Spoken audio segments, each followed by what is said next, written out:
Yeah, we're still back, and it's still the best show in the whole of the universe. It's still News and Starter Sports, and we're on a band radio scope. I have the gang with me. I have Shay with me. I have Alali, and I have Alaika. You guys want to say I, Shay? You go first.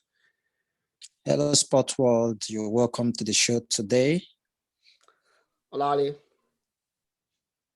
Hello, everyone. Welcome to the show. Hope you've had a nice time. And Miss Ayinka. Hello, fans. It's great to be back here one more time.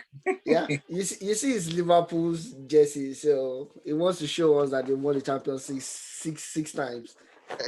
But there you go. Real I'm more Madrid, to come. I'm more to come. Real Madrid times two of what you guys have won. Anyways, let's jump straight to the Europa Cup.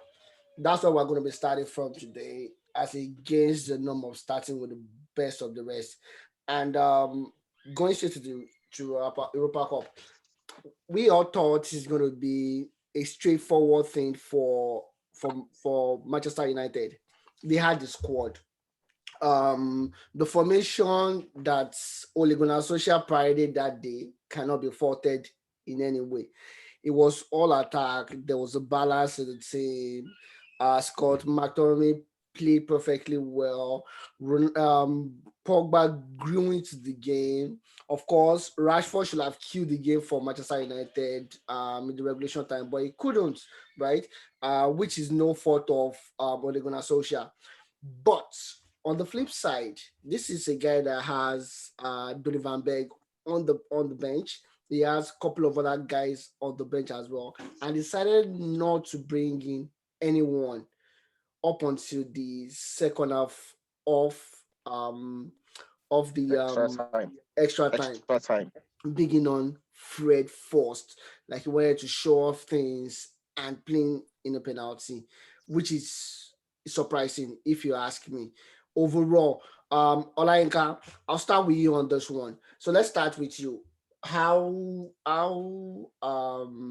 should I say disappointed were you with the tactical acumen of Ole Gunnar Solskjaer on the said dates? Yeah, Debo, thanks. Honestly, before that match, I could actually have bet my salary that United were going to carry the day. They had the team, they had the experience, they had the confidence behind them. I mean, they won their quarterfinals very, very not easily, but they won it with an assurance that they were going to carry the cup. And like you said, they played well in the final, but they played well. Although they considered first, but they rallied back, and Cavani, the sharpshooter, he did what he was hired to do. He scored, and honestly, they had some other wasted chances. Even if you look at the statistics, they had the greater possession, they had more shots and goal. However, like you said, the inexperienced part of Ole came into play when you are playing a cup final. You have the opportunity of 5 changes. Your opponent made like 4 changes when it was obvious that the game was going to go into extra time. Obviously, those 4 were definitely 4 sets of fresh legs. And I mean, that would push the team further. But Ole waited until after the regulation time of 90 minutes before bringing in a player in the mold of Fred. I mean, Fred is no match winner. I'm sorry to say. He's a good player, but he's no match winner. I mean, I want to believe that Ole has learned his lesson. Ole has learned his lesson, and he's going to make sure that going forward, he looks at the tactical aspect of the match. It was obvious that Villarreal they were afraid of Man United. Fine, and given the fact that bookmakers are rated that they were against them, bookmakers had set scores against them, they knew that they were going to play with the tag of the underdog, and they did. I mean, when you look at that goal, it was an opportunistic goal. They took it and they decided to lock up shop. That's why in the second half they brought in the ex Arsenal player. I can't remember his name. Coughlin.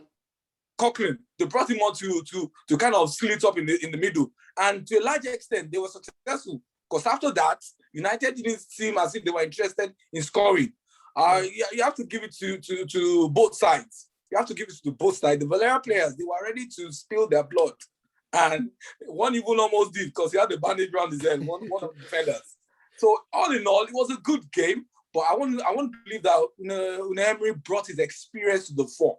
He knew that man for man, United had better players. And he decided to focus on the team play.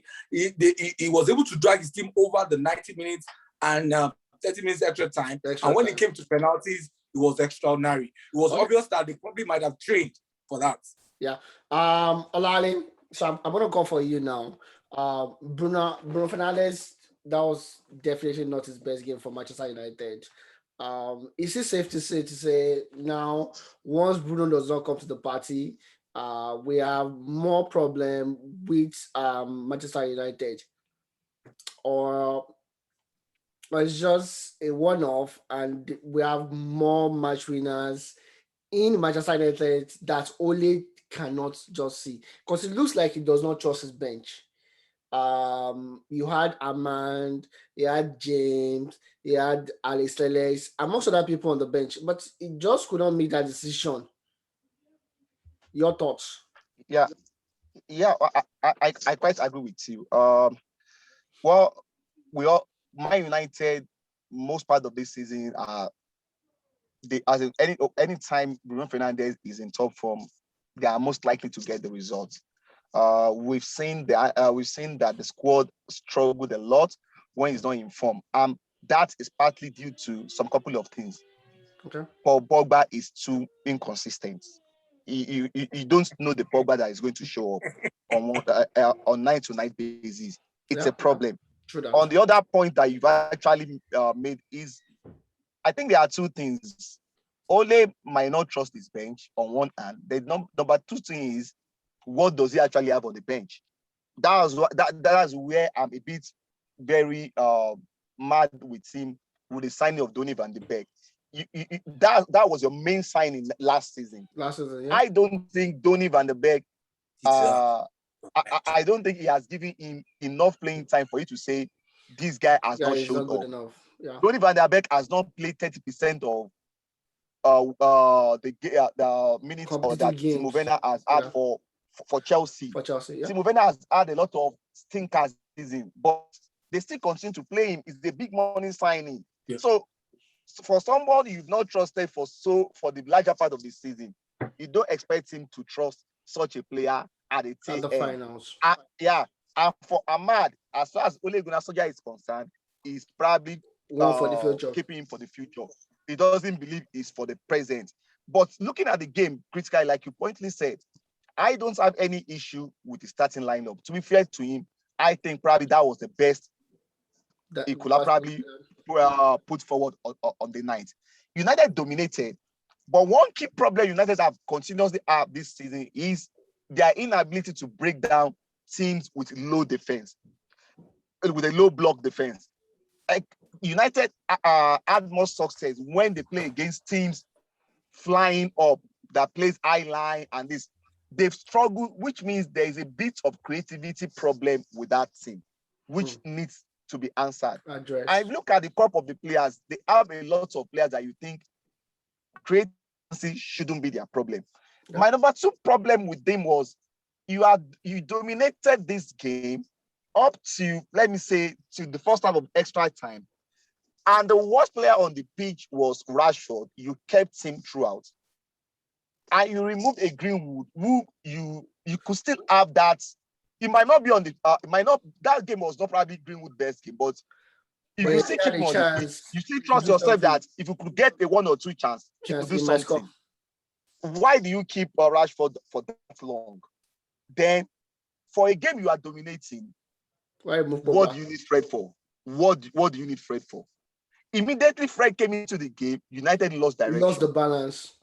They lost the balance, they lost direction, and they lost the plot. It now looks like I now understand why it took him so long before he could do any to make those substitutions, because I don't think he had the idea of what he wanted to do. Exactly. What was the plan? A failed. He doesn't have fails.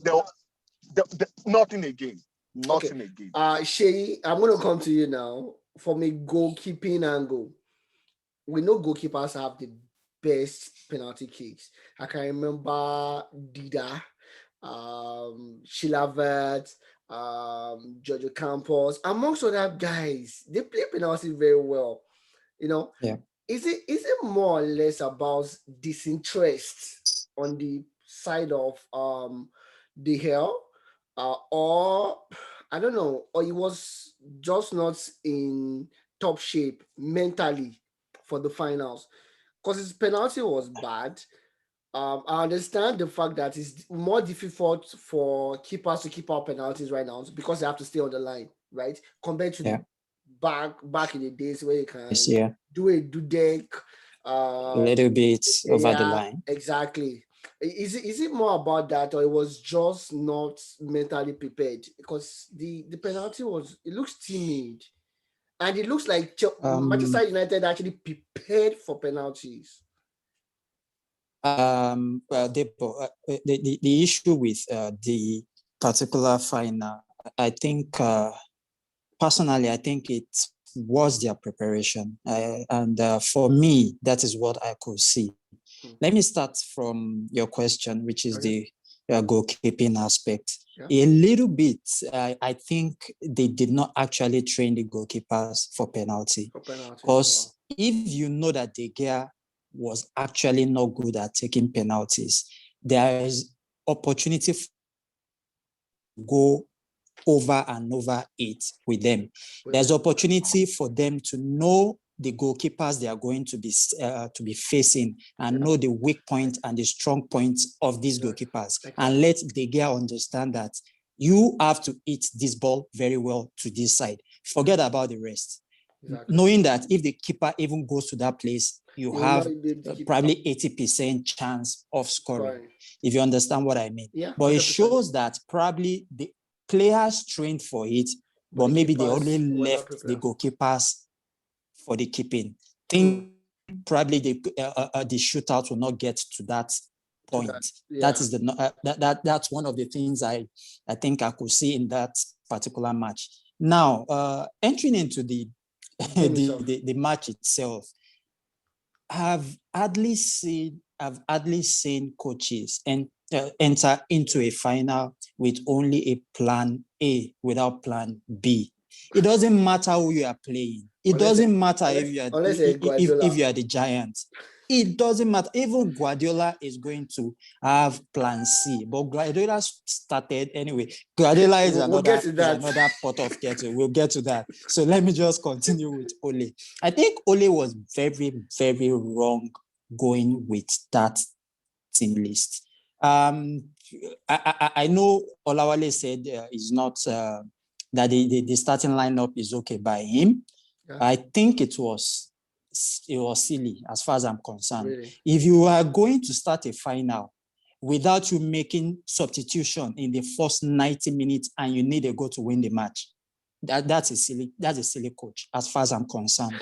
And if you have to be making your substitutions that you have because of penalties for a match you actually supposed to kill before penalty, I'm quite livid. I believed that particular match, he should have left at least one or two match winners on the bench. Now, if you believe that is your first team, that is what you actually want to do on the day, then you should have trained in a way that you have a player like Mata or Van der Beek come in and actually totally change the game in a way that the opposite team will not expect. And if you don't trust them, then you are not a coach. To be sincere, I think Ole lost that final on its own decision. Yeah. And it's not really about the bench. I'm sorry to say that. It's not really about the bench. So it was about Ole. He lost it, just like Guardiola lost the Champions League final. Okay. All right, perfect. I agree with you 50%. I think the starting lineup was fine, but you brought out a valid point. He had Wamata. Wamata is one of the most creative players I've ever seen in my life. And Van Berg is like a Ramsey. that can get you goals, conveniently 15 goals. I think more or less, I don't know if Olale will agree with me, but I feel more or less Ole is speaking to the management or to the board that this guy, I don't want him. You got him by way of association with Van der Sar, but I don't want him. And I'll keep him on the bench and make him rot there as long as I like. But guys, I'm not going to play him. Anyways, we had a rotate of coaches getting up their jobs in the course of last week. Antonio Conte left, the eccentric Antonio Conte left Inter Milan. Andres Pelus was sacked by Juventus, replaced by Massimo Allegri. Zidane walked away from Real Madrid again. So we have a couple of options here, right? So what's the next thing for Ole Gunnar Solskjaer? What's the next thing for Manchester United? I had a discussion with a couple of people, and they're like, okay, give Ole chance, give him money, give him 6 months, see if he can turn things around, or you go for someone like Allegri, you go for someone like Zidane, coming to Manchester United, do a management, buy his own player, but restarting it all over again. And the thing with Manchester United fans is they don't trust their board to make the right decision. Are they going to get an eccentric Conte, get a manager in Zidane, stay with Ole Gunnar Solskjaer? What's the way forward, Lale? What's the next step for Ole Gunnar Solskjaer and Manchester United? Now, Devo, let me tell you something. If you have probably monitored the way things have actually played out for United since Alex Ferguson retired, the team seems to be it seems they are destined for doom for a long period of time. Now, you ask me why. Yeah. When Alex Ferguson was about retiring, nepotism or whatever brought in David Moyes. At that point, they could have gotten Jose Mourinho. That point was the best time for United to get Jose Mourinho, not 2017. Yeah. Jurgen Klopp was available then, but they couldn't convince him with their projects. Now, when they sacked Van Gaal, Mourinho was more of a statement signing to counter whatever City is doing by bringing in within those periods, they missed out on some coaches. Within that period was when Klopp went to Liverpool. Yeah. Now, the same scenario repeated itself. United could have, when they sacked Mourinho, they could have just given only a 6-month contract and probably persuade Pochettino to come to join. But they've successfully not been able to capitalize. Now, the problem with United is this. The owners of United are complete business people. This is not their traditional sport. Yeah. They don't really like football. Yeah. They are not really passionate about it. 100%. What is most important to them is for the team to be relevant. Relevancy is what they want. And what is relevancy in this sense is for the team to continue to make the top 4. Yeah. Go to Champions League. As far as you can make that one, they are fine by it. They won't be that aggressive about Abramovich's dream is to see Chelsea win the Champions League. As far as Abramovich is concerned, Chelsea is like a toy. Yeah.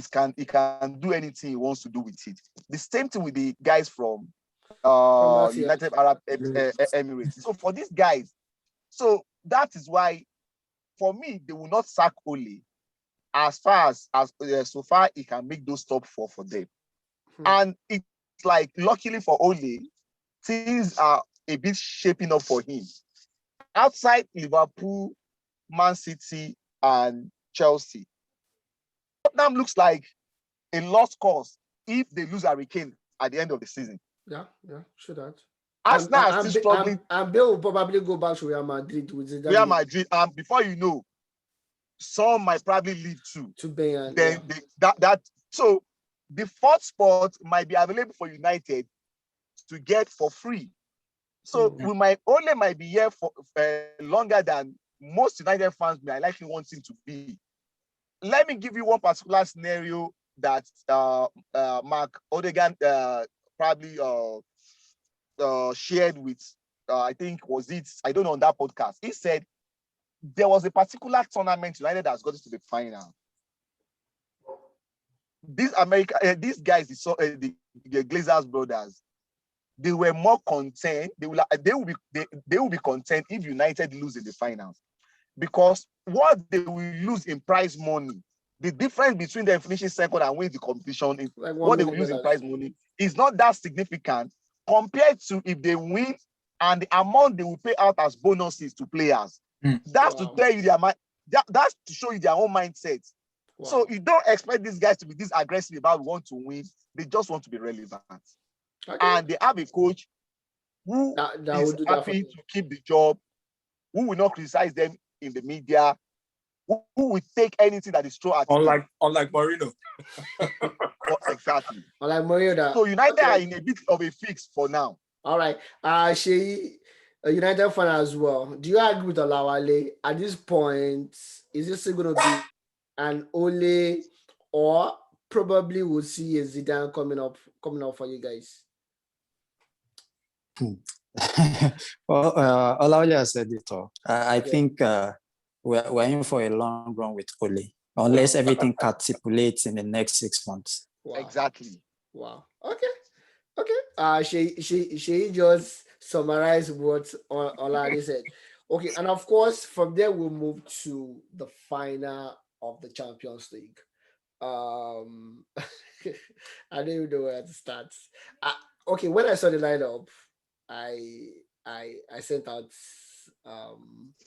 like a munch of the starting lineup on our Instagram page, and I'm like, Guardiola is about, okay, no defensive midfielder, no striker. Guardiola is about to lose another game. Now, like I said to anybody that cares to listen, making a mistake is never a problem. We are all bound to make mistakes at one point or the other in our lives. But the problem is when you don't learn from your mistakes. That's why I have a problem with you. You don't learn from your mistakes, then that's so. For Guardiola, he has not won the Champions League in 10 years. I don't think he will ever win the Champions League without Messi. Anyways, realistically, I don't think he will. We've seen a pattern. Guardiola gets to semi-final of the Champions League or final or even in the quarterfinals, and he decides to make this rash decision, these silly decisions, going to the final of the Champions League, playing Gundogan as your defensive midfielder, Kevin De Bruyne as your first line, Sterling that has been woeful all season to the left-hand side of your front three, Bernardo Silva helping to mark within the middle of the pitch. And you wonder what's Guardiola doing? And like I said, if I was the president of Man City, I'll sack him. And at the same time, I will not sack him. He's the best coach in the world. Okay, sorry. Scrap that. He's not the best coach in the world. He's the second best coach in the world after Jurgen Klopp. I'm convinced now. He has to. I rate Klopp more than him right now. All Klopp needs to do is just learn as Ferguson way. That's what he needs. That's what Klopp needs right now. And you're wondering, why will you do this in the final of a Champions League? So I'll give a background, whatever to it. Job Aikens lost the final of the Champions League in 2011. 2012 against Chelsea.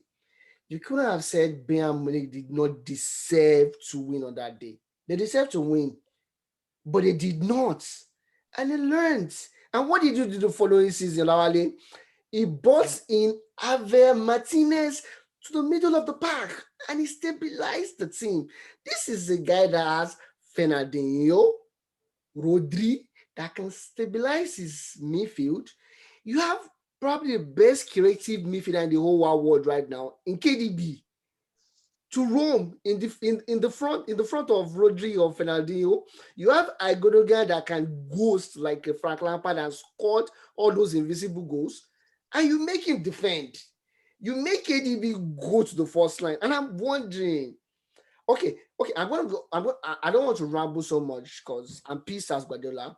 Olali, how foolish, how much of foolishness did you think Guardiola exhibited on Saturday?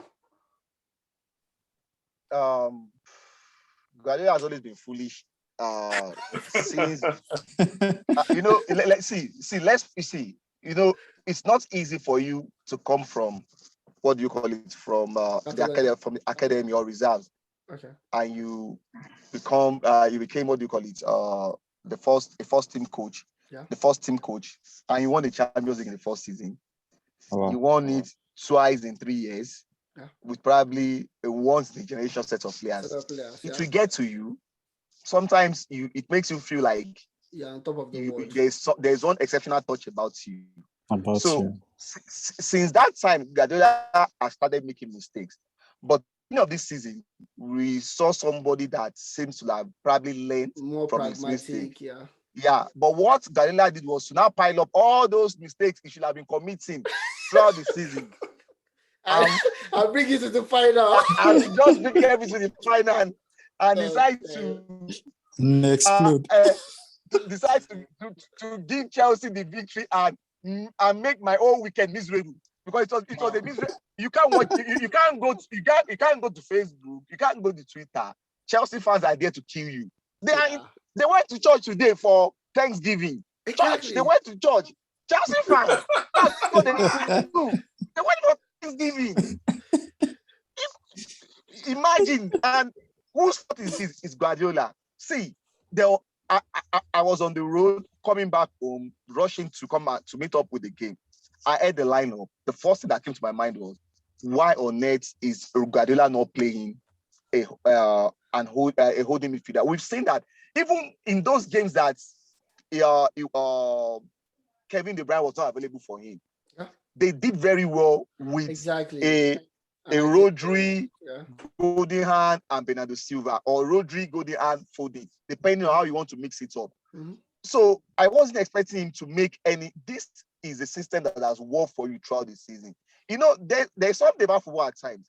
Sometimes you don't need to concentrate on what your opponent will do. You need to concentrate on what you think is the best for you. Yeah. And throughout the season, we've seen that it seems towards the end of the season, Mahrez on the right and Foden on the left has been the best for you, because you are not playing an out-and-out striker. And those two guys are very direct with their play. I expected him to stick with that. Like you pointed out, pushing Kevin De Bruyne so far up front was a complete disaster. And everybody was saying, and you had to work, and you work this guy a lot. You work Golden Hand a lot. Because you gave me a lot of jobs to do. This is a guy that have scored a lot of goals this season. You expect him is going to have a eye for, I can go forward, I can go forward. Just do the simple thing. Play Rodri and life will be okay. Chelsea did it, with all due respect to Chelsea. Overall, they were the better side, because even before the City considered the goal, they've had some couple of half chances. Half chances that I think I was thinking in my mind that hope this Timo Werner is not going to kill Chelsea today with all these misses. So it was very obvious that and with the three guys Chelsea play up front, these are guys that are not natural forward players too. Their movement dragged City defenders out of their position to create that goal, especially Stones. Stones was in no man's land. I understand the fact that some of the City players on their own didn't come to the party, but Guardiola could have helped that situation by just do the simple thing. There is no need to complicate this thing. Okay. So the fault for losing the game is 99% on him. Oh, Guardiola. Okay. So for his foolishness, so 99%, or did you say 90? 99% foolishness exhibited by Guardiola. I don't want to call him the name I call him behind camera, so that I won't get so Mr. Olaika, I'm going to come for you now. Abramovich came, he changed the game. it changed the dynamics. Chelsea female team got to the final of the Champions League. They've won many trophies since 2003. 2 Champions League titles. This is a club that did not win the league for 50 years. 50 good years. Changed the dynamics of Chelsea. This is a world footballing power. Anyhow you want to see it, I don't care. Don't like them, don't like their model. They have one of the best academies in the world. They bring in, their facility is second to none as it stands. So this guy is passionate about his baby that happens to be Chelsea. He has done wonderfully well. He has spent his money. He has gone on deficits year in, year out to put them in this position. Now, Chelsea is a money spinning venture for Abramovich right now. How much of respect should we give to this guy? Like Abramovich, he has done wonderfully well. I don't like Chelsea. But he has done very well. Very well. No doubt about it, Debo. Abramovich has transformed the face of soccer, not just in Chelsea, but in England as a whole. I mean, I can't remember last time I saw an owner who is so passionate, who is so desirous to see success at every level of soccer in Chelsea, right from the academics, right from the academy to the women, to the full team, to the full Chelsea team. Is always involved on a daily basis. All his resources are channeled towards ensuring that the best players come to Chelsea. And ultimately, once you do that, once the best players come to a team, chances are that they win trophies. Yeah, and exactly. It's been yielding results for a while. I mean, you see, Abramovich, despite the fact that some years ago or over the years, he has had the bad man tag of hiring and firing coaches. However, he seems to do it with a lot of reasonability. I mean, look at the current scenario, which is a classical example. Frank Lampard was not doing well. Yeah. He brought in TT, and TT has turned around the fortunes of the team. That is based on a man who wanted to achieve something good. He made up his mind that no matter what it's going to cost me, I'll make sure I bring in the right personnel, coach or player or any other part of the technical sporting director, as long as you get the results. And I mean, it's so obvious. It's so obvious that his plan right from the word get-go. His plan to turn around the scenario of Chelsea is panning out. I mean, over the years, he's gotten some of the best names in soccer. Yeah. You know, Ancelotti, Mourinho, he's gotten some of the best coaches in soccer. Fine. When he sees that, he gives them, well, some say that it doesn't really give people a lot of time to showcase their talents, which to me is understandable. The man puts his resources there. He needs results. However, behind that desire to see results is passion for the game, and you cannot fault him. And I think because of that, Chelsea is going to be a strong force to reckon with for a long time. For a very long time. Okay. And of course, I don't know where she is right now.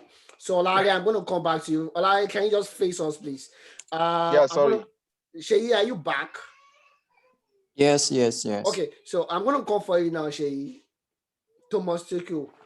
Last season final, he made a mistake against Bayern Munich. Decides to go with that ridiculous formation. This is a guy that has learned, right? He came to this final, did what he has done all season. As a matter of fact, I don't want to talk about Thomas Tuchel. I want to talk about N'Golo Kante. N'Golo Kante looks like he seems to be the best player in the whole wide world right now. He can do everything possible. I've seen Makalele. I thought Makalele was the best in that position. That was what I thought. But N'Golo does something beyond what Makalele does. If N'Golo wins the Ballon d'Or this year, because of course we expect France to have a good Euro 2020 tournament. We expect them to. If he wins, is it going to be a deserving accolade for this wonderful footballer, this amazing, humble footballer? And how much of influence was he for the game yesterday against the non-thinking Guardiola team? Oh, Debo, as in Kante was awesome. Was quite massive for Chelsea on the night. 100%. And also, if you look 100%, and a lot of people said posted some things after the match that every team, every winning team needs a Kante, whether it's a football team, whether it's a basketball team, whether even your team at work, you need a Kante to win. And if you look at the way Kante plays, you understand that statement to be sincere. Also, if you look at his track record to be sincere, you know that every team needs a Kante. Look at the Leicester team of 2015 that won the Premier League. They were an ordinary team, as in a very quite average team. The likes of Kante and Mahrez were actually the ones that you could say were special in that team. Just love the maybe Vardy thereabouts. Yeah, just love the ball. Exactly. It will run, then probably Vardy. That is all. Yeah. And see what he has done since then. Since then, this guy has won the World Cup as a key player in that team. I can still remember after they won the World Cup that they started singing about Kante. I don't know if you saw the video. That's the reason why how key. And we are talking Griezmann. And we are talking. Yeah, he's little, but he covers the whole head. And we are talking of a man that is also very humble. It's also key for us to mention that he's quite a humble footballer when it comes to it. All right, great. So in short, if N'Golo Kante wins the Ballon d'Or, me personally,